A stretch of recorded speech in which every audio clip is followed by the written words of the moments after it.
On continue d'arpenter notre plat pays à la découverte des vins belges. Aurore, c'est vraiment un régal de pouvoir découvrir un petit peu tout ce qui se passe dans notre pays au niveau des vins. Alors tu nous as expliqué la dernière fois que c'était quelque chose qui était quand même assez récent en termes de production, on va dire, depuis quelques années seulement, même si l'histoire nous raconte quand même bien d'autres choses et un passif qui est quand même assez incroyable.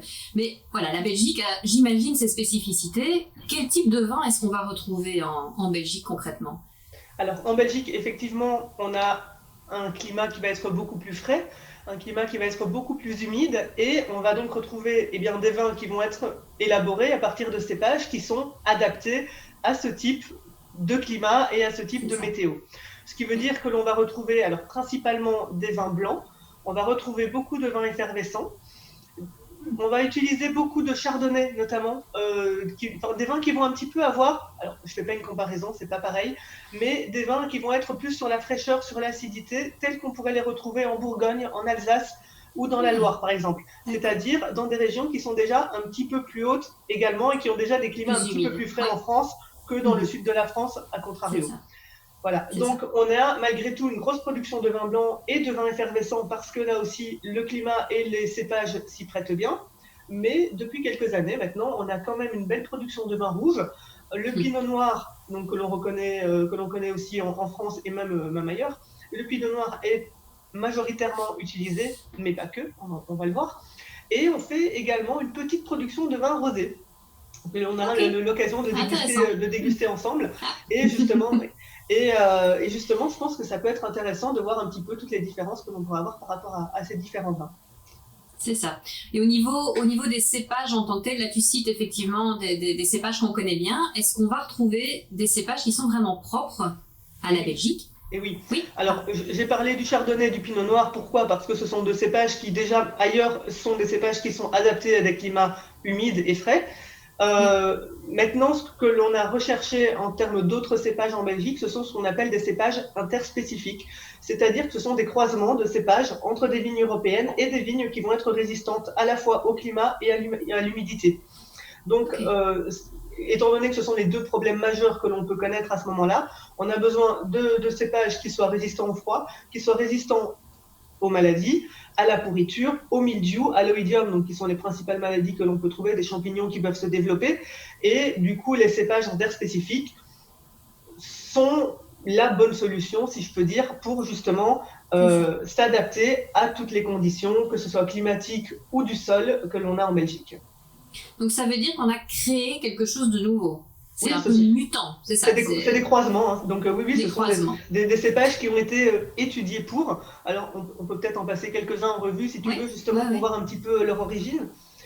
Si je commence à parler des vins blancs, on va citer 4-5 cépages dont on parlera peut-être dans plusieurs podcasts par la suite, mais qui sont super intéressants.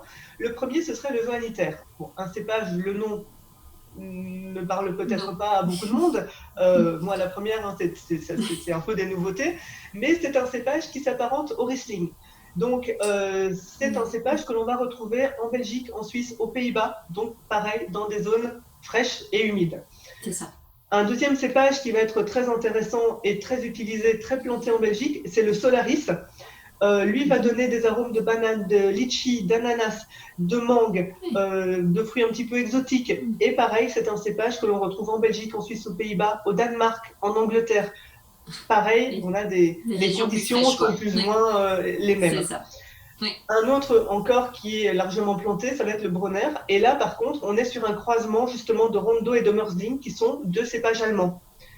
En faisant ce croisement entre ces deux cépages allemands, on a créé un cépage résistant et adapté aux conditions de la Belgique.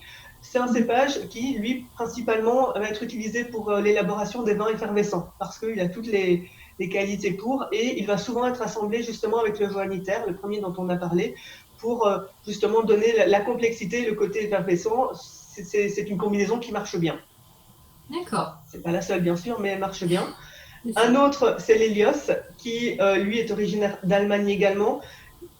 Il va donner des vins qui vont être peu alcooliques, avec un niveau d'alcool peu élevé, sec, fruité, mais surtout des beaux arômes de fleurs blanches. Donc ça va être aussi très très intéressant. Et pourquoi pas ne pas citer le Muscaris qui lui est apparenté au Muscat et qui est aussi un cépage d'origine allemande que l'on retrouve de plus en plus en Belgique. Est-ce que ce sont des cépages, du coup, tu dis, ils sont d'origine allemande ou ils viennent des Pays-Bas? Est-ce qu'on va les retrouver dans ces pays-là aussi? Ou est-ce que c'est vraiment des croisements qu'on trouve vraiment uniquement en Belgique? Non, on peut les retrouver dans les autres pays aussi.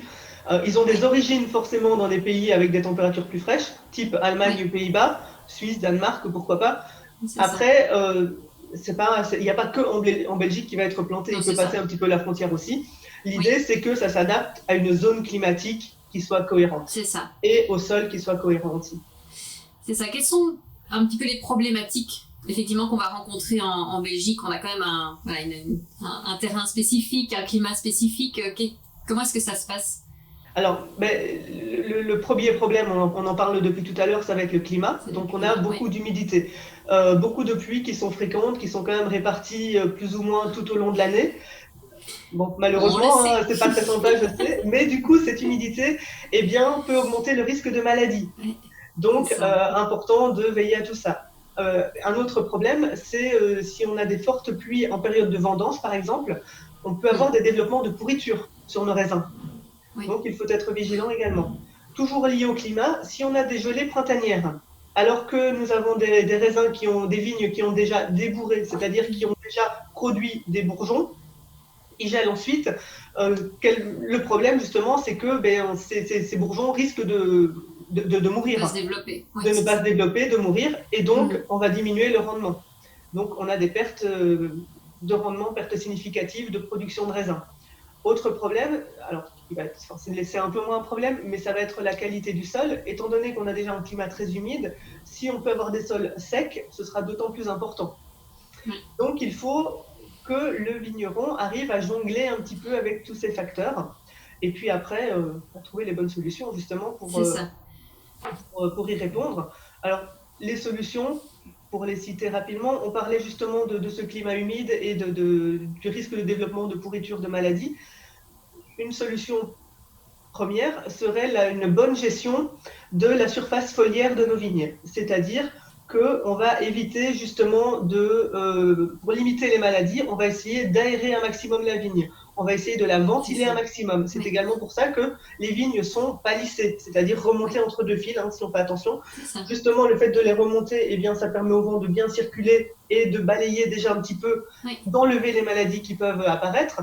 Ça permet aussi aux feuilles d'être bien redressées et au soleil, quand on en a, de pouvoir atteindre un maximum nos grappes de raisin pour avoir un développement maximal et atteindre une bonne maturité en temps et en heure. Donc le palissage est important. Cela permet aussi d'éviter toutes les zones d'ombre. Et donc pareil, création, développement de pourriture, de mildiou, d'oïdium. Donc l'essentiel étant toujours d'avoir une vigne saine, bien aérée, de capter le soleil pour que la photosynthèse puisse se faire correctement. Ensuite, de planter des cépages qui vont être justement résistants, comme on l'a dit, donc de faire attention à ces petites choses-là. Et puis après, une bonne conduite du vignoble, un bon entretien, faire de la prévention, être dans ses vignes, c'est le métier d'un bon vigneron.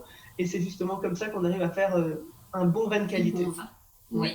Donc ça veut dire qu'on a vraiment une méthode de production du vin qui va être totalement différente qu'une autre région, que ce soit même en Allemagne ou en France ou ailleurs. C'est vraiment il faut vraiment s'adapter à la région.